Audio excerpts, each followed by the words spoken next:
The Book of the Damned, by Charles Hoyfort, Chapter 11G. Proceedings of the American Philosophical Society, Volume 12, page 224. That, in July 1871, a letter was received from Mr. Jacob W. Moffett of Chillicothe, Illinois, enclosing a photograph of a coin, which he said had been brought up by him while boring from a depth of 120 feet. Of course, by conventional scientific standards, such depth has some extraordinary meaning. Paleontologists, geologists, and archaeologists consider themselves reasonable in arguing ancient origin of the far buried. We only accept.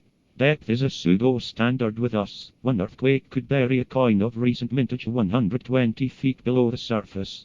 According to a writer in the proceedings, the coin is uniform in thickness, and had never been hammered out by savages. There are other tokens of a machine shop. But, according to Professor Leslie, it is an astrological amulet. There are upon it the signs of Pisces and Leo. Or, with due disregard, you can find signs of your great-grandmother, or of the Crusades, or of the Mayans, upon anything that ever came from Chillicothe or from the 5 and 10 cent store.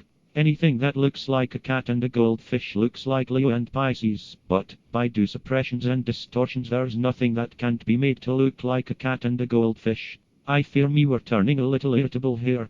To be dumped by slumbering giants and interesting harlots and clowns who rank high in their profession is at least supportable to our vanity, but we find that the anthropologists are of the slums of the divine, or of an archaic kindergarten of intellectuality, and it is very unflattering to find a mess of moldy infants sitting in judgment upon us. Professor Leslie then finds, as arbitrarily as one might find that some joker put the Brooklyn Bridge where it is, that a piece was placed there as a practical joke, though not by its present owner, and is a modern fabrication, perhaps of the 16th century, possibly Hispano-American or French-American origin. Its sheer, brutal attempt to assimilate a thing that may or may not have fallen from the sky, with a phenomenon admitted by the anthropologic system, or with the early French or Spanish explorers of Illinois. Though it is ridiculous in a positive sense to give reasons, it is more acceptable to attempt reasons more nearly real than opposing reasons. Of course, in his favor, we note that Professor Leslie qualifies his notions, but his disregards are that there is nothing either French or Spanish about this coin. The legend upon it is said to be somewhere between Arabic and Phoenician, without being either. Professor Winkle, Sparks from a Geologist's Hammer, page 170, says of the crude designs upon this coin, which was in his possession, scrolls of an animal and of the warrior, or of a cat and a goldfish, whichever be convenient, that they had been neither stamped nor engraved, but looked as if etched with acid. That is a method unknown in numismatics of this earth.